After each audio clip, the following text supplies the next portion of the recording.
I like when artists come up to me because I like taking artists under my wing. You know, again, radio has changed so much that, you know, artists can't come into the station and say, hey, can you drop my song? And, you know, jocks have that space and that room to just throw their song on the air. That's how radio used to be. And that's why jocks, I believe, were so popular back then. But I like taking artists under my wing to kind of just show them the ropes and how to get your songs played on the radio. And I've always expressed to artists is, you know, they always ask, how can I get my song played on the radio?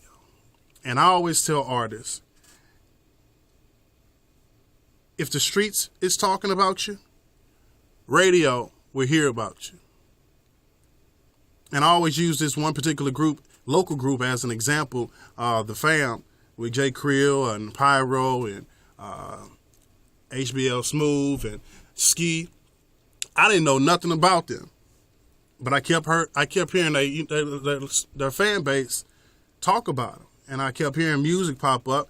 And so I reached out to Jay Creel. I was like, hey, man, send me this particular song, and let me see what I can do with it. So he sent it to me, and about 3 weeks later, I told him, hey, I'm throwing your song on the mix show, turn the radio on. And his song was on the mix show. Now, I can't do that with everybody, which I can also get to because, you know, not every song can fit this format. And so what I also tell artists is, man, study the industry first. Don't do it just to be seen. If you're really going to do music, do it. Study the industry, know what you're getting into, and know how you can benefit from it. And so that's why I always tell artists. And last but not least, I mean, there's no DJ in the club going to drop your song at the prime time of the night. So if the club closes at 1:30, the prime time of the night is probably between 11:30, 12 o'clock to the close time. So if you go up to a DJ asking him to drop your song at that time of the night, it's not going to happen, ever. But if you go early enough, I tell artists all the time, go to the club early enough, network with the DJ. He'll probably drop your song earlier in the night, or he'll take it home, listen to it. If it's a hot song, he'll drop it off. He'll drop it early in the night the next time he DJs, at the night spot he DJs at, to see what the crowd is rocking to and how the crowd will rock to it.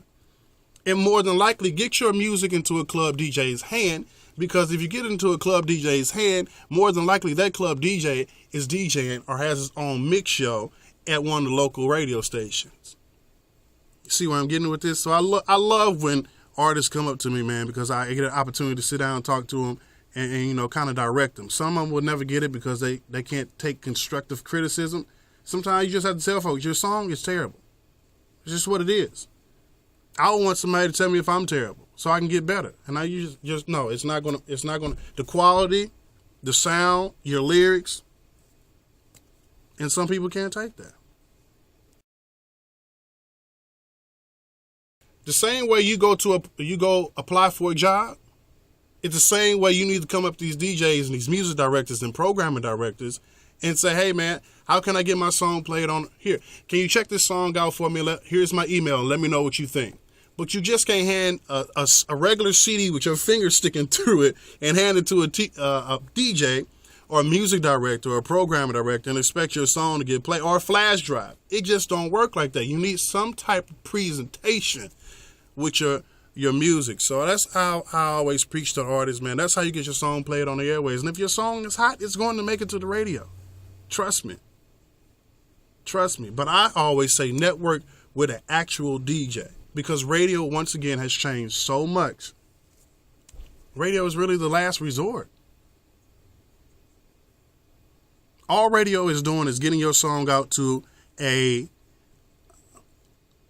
bigger audience. That's all it's doing. But if your groundwork is incredible, your footwork is incredible, your promo is incredible, your brand is incredible, we ain't doing nothing but just following you. We ain't doing nothing but just helping you out. That's all we doing. That's all we doing. That's just what it is.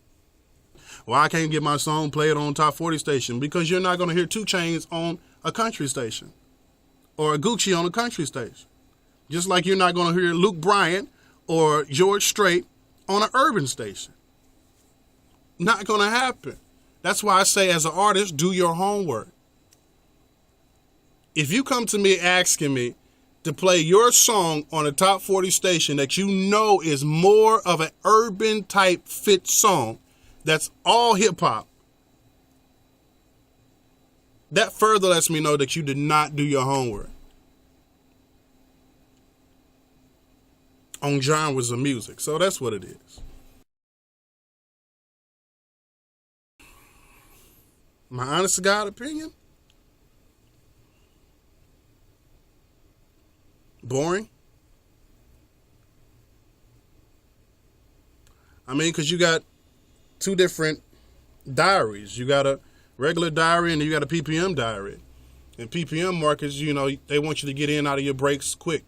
Station promos, get it across in 15 seconds or less to 30 seconds or less and get out your break.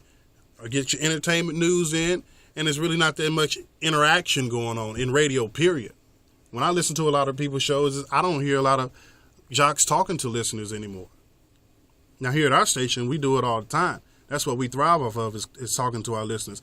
I don't know how good of a radio personality I would be if I couldn't talk to listeners. I would be terrible, because half the stuff in entertainment news I don't care about. All it is celebrities' business put out on Front Street, and we doing the same thing as everyday people. So, I mean, I don't care to talk about it. I'll talk about it if it's really that serious or that important, but I'm really all about my listeners. What they want to talk about, have fun with them. They can talk about me. I can talk about them. We all have fun, go to sleep, and be happy. So, but radio, again, it's not like what it used to be. I don't think jocks really have the freedom like they used to have back in the day. You got to go through 1,000,001 people to ask, can you do this? Can you do that? And I mean, and you understand once you get into it, because it's all a business. It's all a business. I mean, without advertisement, you don't have no job. Plain and simple. And a lot of people say, I hate radio. You play too many commercials. No, you don't really hate radio. You just hate the fact that you can't change the song when you want to. And before I let you go, here's what I always tell people why they hate radio. Think about it. You're listening to a CD in your car, and that CD got 12 songs on it, maybe. And you really only like 4 songs out of those 12 songs. You're only listening to maybe 1.5, 2 minutes of that song. You're listening to the chorus, the verse, and maybe the chorus again before you flip to your next song. So how many minutes are you really listening to that CD? Because you're constantly flipping. Let's move to your iPod or your iPad or whatever you got your iTunes on. You're constantly flipping through songs. Nobody's ever listening to the whole song. You see what I'm saying? You see what I'm saying? So that's why people don't like radio. It's not because it's commercials. And then they go on to say, okay, well, why do my parents or why does my mom listen to satellite? She doesn't get commercials. Well, because your mom is paying $15 to $25 a month for that satellite radio. She's paying for that. Other than you're letting advertisement pay for you to listen to radio for free. That's what it is.